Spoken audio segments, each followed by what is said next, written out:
Welcome back to another episode of After the License, the podcast where we help real estate agents build their business. We have another interview episode here today with a friend of mine, Jonathan Desai from Knoxville, Tennessee. Welcome, Jonathan. Hey, thanks for having me. My pleasure. So Jonathan's a new agent out of Knoxville, Tennessee. We've been a part of a couple marketing masterminds together. And I think he has such just a fantastic attitude about the business and lead generation. So I wanted to bring him on so that other new agents can kind of learn from what he's doing. So Jonathan, why don't we start there? I know you're in Knoxville, Tennessee. You've been in business about a year and a half. What made you want to get into real estate? So I was in college for about 3 years and said, screw this. I Um, love it. Went to Pellissippi local community college for about 2.5 years on a scholarship, transferred to the University of Tennessee. During that transfer, screwed with my GPA, brought my 3.8 to 1.7, um, and just all kinds of issues with that. Stuck it out that first semester, got my GPA back up, lost all desire to go back to school after that. Yep. Yep. I, So I I, started looking at different avenues. I was looking at a flight attendant was top of the list for a while, I and then like it. a couple people mentioned real estate. I was like, all right, let's look into this. And the more that I looked into it, decided I want to go for it. What's the biggest thing that kind of drew you to real estate specifically? Um, I do better. I know real estate is a very relationship based field, so this is going to sound weird, but I do better on short term relationships. When I was in retail management, it was easier, like as far as keeping clients satisfied or customers satisfied, getting them in and out Yep. through making sure they're satisfied throughout the process. And on that 2-3 month basis that I'm working with the clients, make sure I'm giving them my all during that entire process.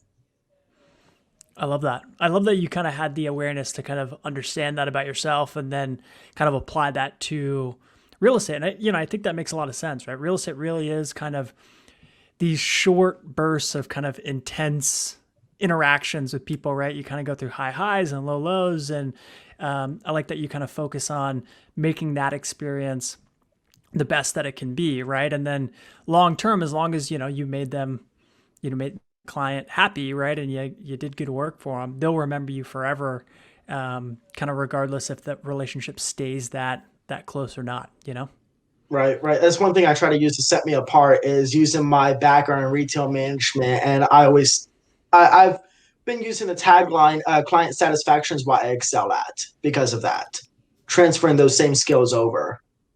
That's fantastic. That's fantastic. So you've been in the business about a year and a half, and I know we've talked on several marketing masterminds, and I really, again, love your approach to kind of marketing and lead gen and just the way you're able to kind of go out there and hustle and make things happen. Can you touch a little bit on in the first year and a half where you've seen some success with generating leads and what that's looked like for you?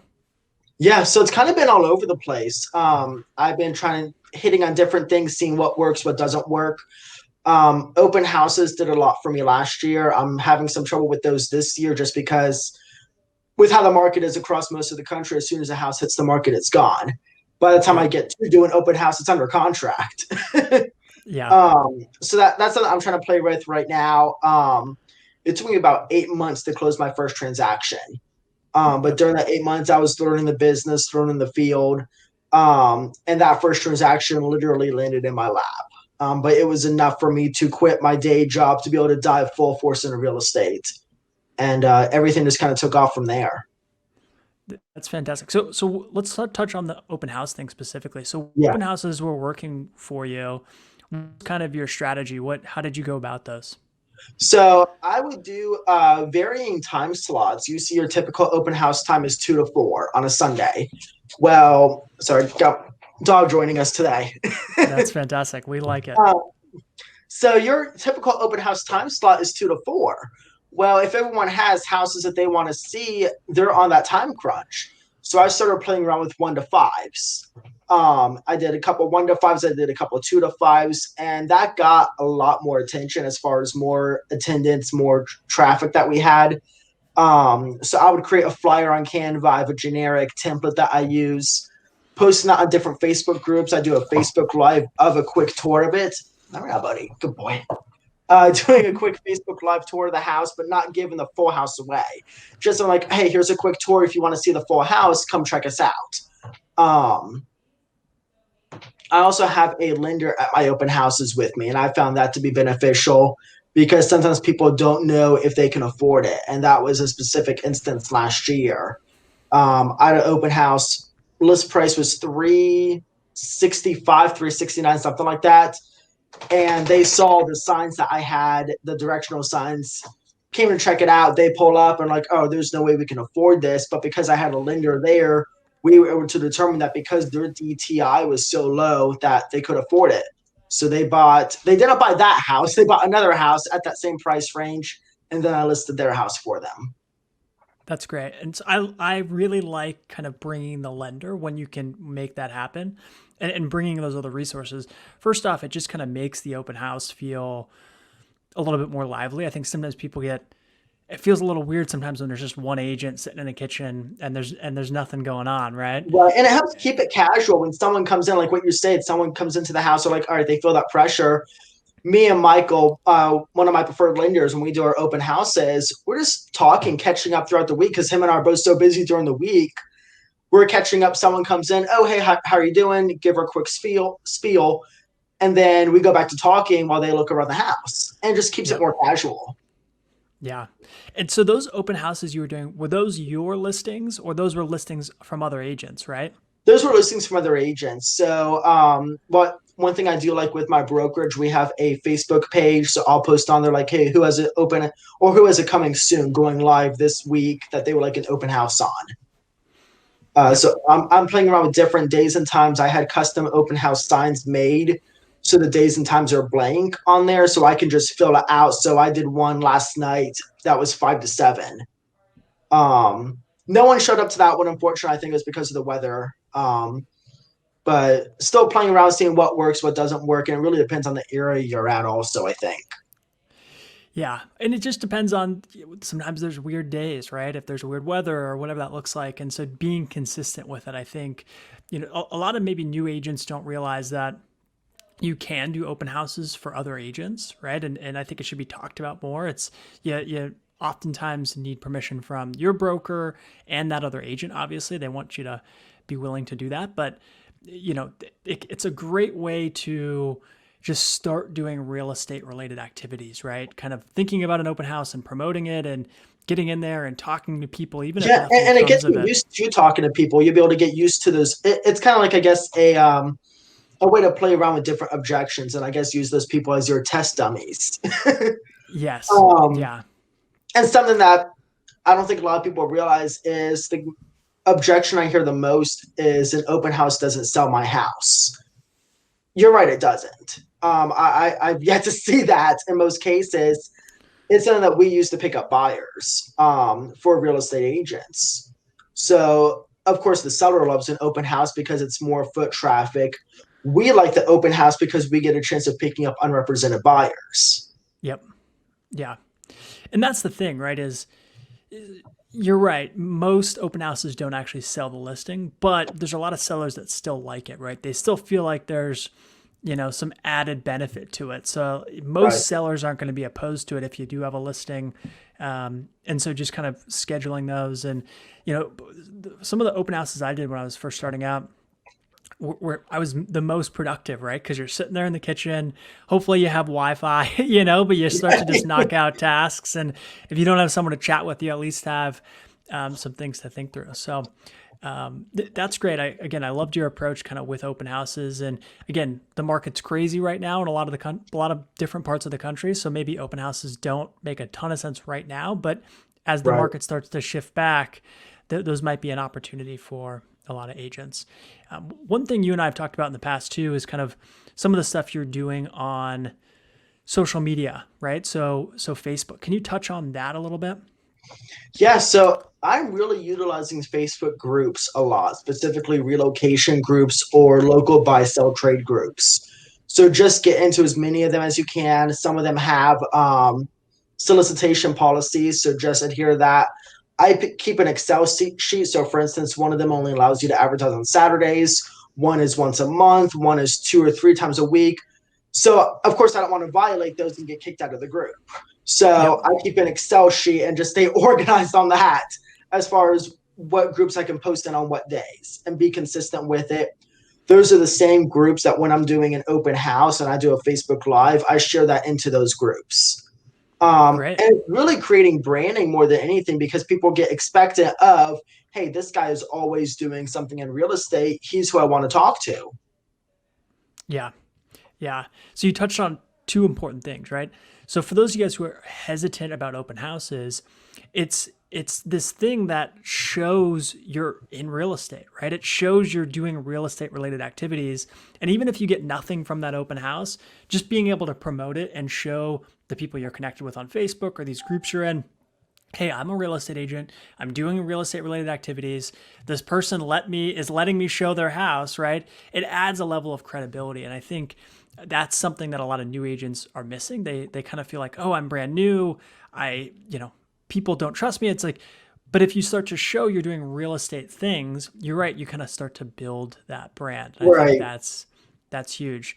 And then And, you and even sharing if it you're into comfortable those. going into it, see if you can shadow someone else. If you're still on the fence, just open house going on this week and see if you could shadow someone else in your company. Yeah, or partnering up with another agent, right? I've Yeah. seen that too. It might get a little dicey on if someone comes in as ready to buy the thing, but there's some things you can do to kind of like you said get some resources there. So you're kind of participating in these Facebook groups. You're sharing some content in there. Are you doing anything else to kind of provide value in some of those threads? Like, are you looking for relocation or people moving type threads and commenting on those? Yeah, a little bit. I'll try to provide some sort of value on the relocation groups. I'm going to pause for just a second so I can put him out there so that's not getting in the sound. No, you're totally fine. Um, and so it's something for people to think about, right? Is how do you how do you provide value in some of these groups? How do you continue to, whether there's a relocation thread or someone commenting that they want to move, how do you kind of provide value? And so Jonathan talked about kind of sharing some of his open house lives into those groups. But it sounds like you're also kind of, Jonathan, commenting or trying to provide value in some of the threads too. Is that correct? Yeah, so if I see someone posting something, it's all about providing that same value. So even if it's not real estate related, but I mean, you just saw I have a dog. He's very heavily involved in my life. So if Yep. someone's posting about vet recommendations, putting on there, oh, this is the vet I use. This is why I love them. Let me know if you need an introduction to someone in the vet, and just more gives a warm welcome kind of feel. Yep. Same thing on the other buy sell trade groups of they're always looking for recommendations. So doing that same thing on there. Another thing that I do on those groups, of course, to provide some real estate value is I have my notifications turned on for all of those groups. So every time someone posts, I get notified and I go look to see, quickly jump on it if it's real estate related to be that first one in on there. Fantastic. And so for those of you guys who don't know, on Facebook, you can kind of adjust the notifications on a lot of those groups and it kind of allows you to stay top of mind there. But yeah, I think just providing value and it really it becomes your brand, right? When you are constantly providing value and it's not always that kind of salesy thing, it's the vet recommendations, it's Right. this, it's that, it's things on the local area. I think that's And that's what I was going to say. It doesn't sound salesy. Just be yourself. Yeah, that's all I can really say. Don't try to BS it and say like, oh, these are things that I recommend when you really have no idea what you're talking about. Stay in your lane. Like yeah. I'll let other agents comment on stuff because it's things that they know better. All right, that's fine. There's enough business to go around for all of us. If an agent knows that recommendation better than I do, have at it. I love that. I love that. Awesome. I appreciate you sharing that. So let's talk a little bit about, are there any daily routines or things that you found beneficial, like podcasts you listen to or resources that you would recommend for other new agents kind of joining the business? Yeah, just get the heavy stuff out of the day early in the beginning. That's something that I'm really struggling with trying to get better at is sticking to a set schedule. Yep. So an agent in my office lent me the book Ninja Selling. If you haven't, I would highly recommend reading it. It's very challenging. And Okay. a lot of thought provoking topics in there to talk about. But that's been excuse me, that's been beneficial to trying to help create a schedule of getting everything done early in the morning, get errands done for a couple hours in the afternoon because we're out showing houses in the evening. As agents, how do we keep to a set schedule? And I'm still trying Hmm. to figure that out also. And what I'm learning, what I'm trying to focus on is start waking up at 5, starting work at 8, working until about 1, 2 o'clock, done for a couple of hours, and then showing houses 4 to 6 or 4 to 7. That's fantastic. So kind of coming up with a schedule and sticking to it, right? Trying to time block it out and trying to say, okay, these are the hours I'm on, these are the hours I'm off. And you're right. I mean, too many agents, I think, actually get burnt out, especially when they start to get busy because they're not scheduling time for themselves, right? Or the things that we all need to do as people, whether it's errands or laundry or whatever that looks like, right? So, schedule that out and try and stick to that. And then I really like your recommendation of, trying to do the hard things first, the heavy stuff first. I mean, that's a tried and true like productivity thing is the thing Yeah. that seems scariest in your to-do list. Try and tackle that first. And once you tackle it, the rest of it becomes really easy, right? Yeah, yeah. Something I would like to add to that is, yes, we're all not necessarily we're all business owners. We're in trying to help ourselves succeed. But remember, you're not alone in this.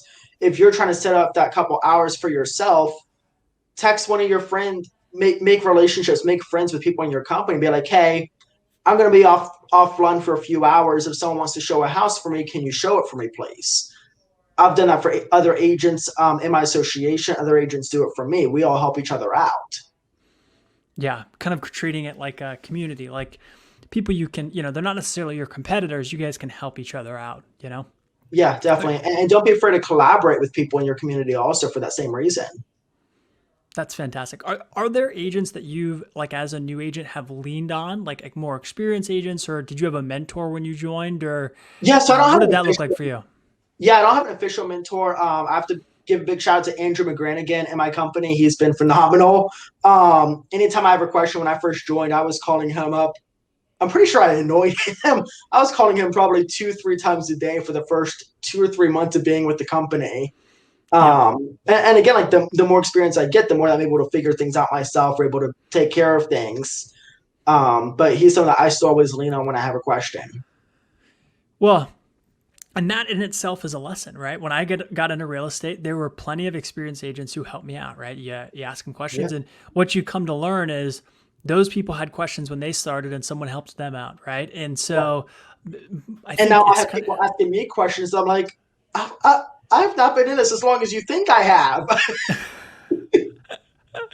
it's because you sound knowledgeable, right? You know what you're talking about. You learned a ton. I think that's fantastic. So don't be hesitant if you're a new agent to go and look for resources in your office, in your association. I think those are all big things.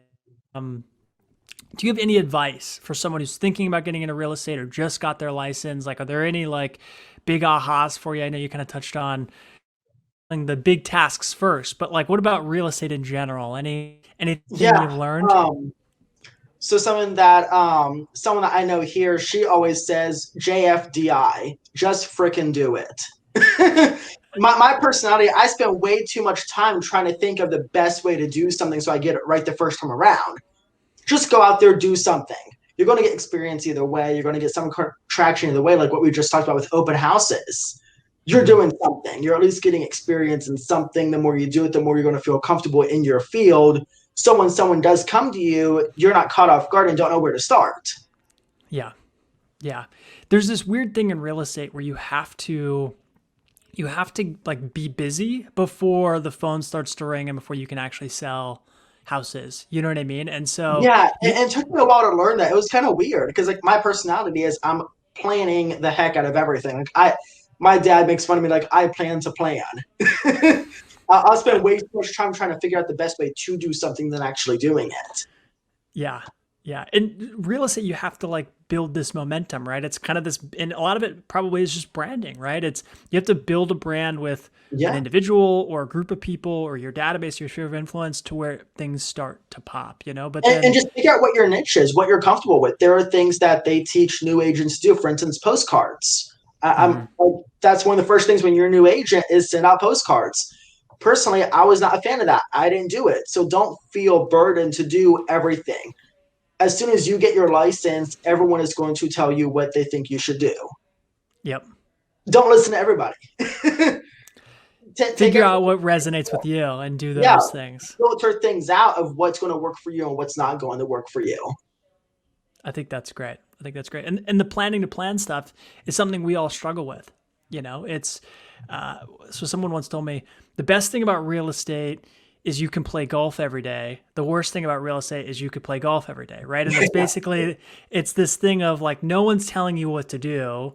You have to decide what you're going to do every single day. And it's really Yeah, easy to get caught up with my website's got to look perfect. I've got to get a logo. I've got to get some great business cards. And it's like, if you take a step back, are those things important? Maybe, right? But at the end of the day, you know, unless you're having real estate conversations with people, none of those things are going to matter. You have to just go and do it, right? You have to yeah. go figure out how to build that momentum. Go network, go build some relationships, have set time aside. Yes, if you need to get your website perfect, your logo, time block that into your schedule. I've made that mistake. So I built my own website on Wix. I was Yep. working on that for about a month and a half, trying to get it to look perfect. And I eventually realized I'm not getting anything real estate related done. Anytime, like, all right, only a couple hours each day, so I'm still being productive. Yeah. Yeah. And you're exactly right, right? It's easy to feel like we're doing stuff. It's easy to feel productive. It's easy to feel like, oh, we're pushing things along. But you're Right. right. You have to take a step back and be like, is this actually going to produce a sale, right? And Right. in a lot of cases with some of that stuff, it's probably the answer is no right away, right? And so you have to kind of make that distinction. Yeah, definitely. And something you touched on earlier of I'm trying to remember the way that you phrased it. Like you can play golf for a day or you can play golf all day.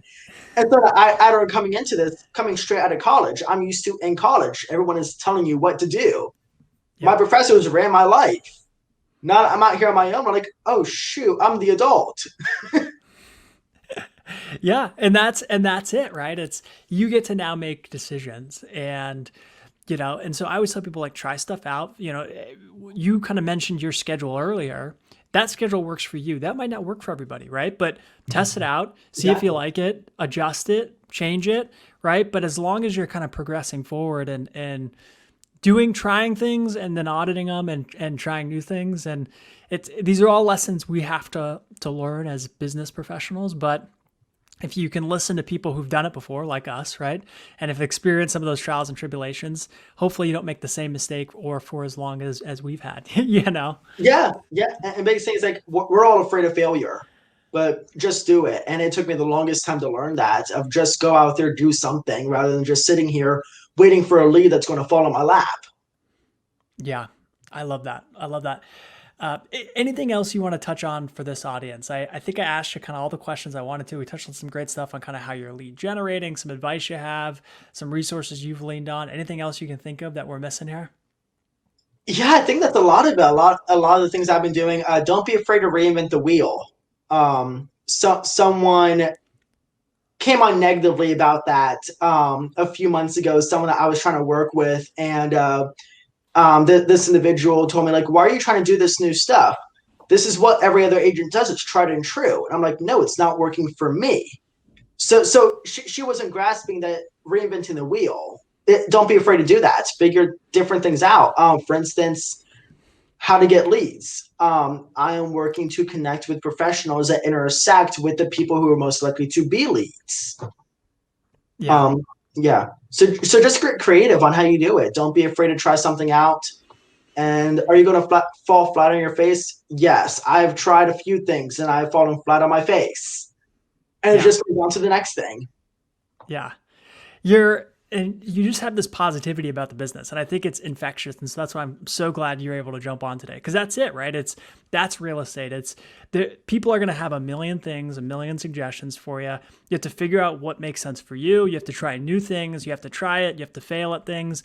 But at the end of the day, you have to be positive and you have to be willing to make those mistakes and willing to progress forward. And just know at the end of the day, too, hey, we're going to figure this out, right? I might change this. I might do this new lead gen thing next week. I might change it all in 2 months, right? I might make some mistakes and, you know, work on my business card for too long. But it's if as long as you have that positivity and you're working towards that and you at the end of the day are doing real estate related activities, over time it'll start to pop for you, right? And everything I know about you, things have started to pop. I mean, you're a year and a half in and you're now starting to see some sales start to kind of snowball for you, right? Yeah, yeah. I am on track to beat what I did last year at the end of this first quarter. That's fantastic. That's fantastic. It's kind of this. It's you have to take action, but then you also have to kind of be patient, right?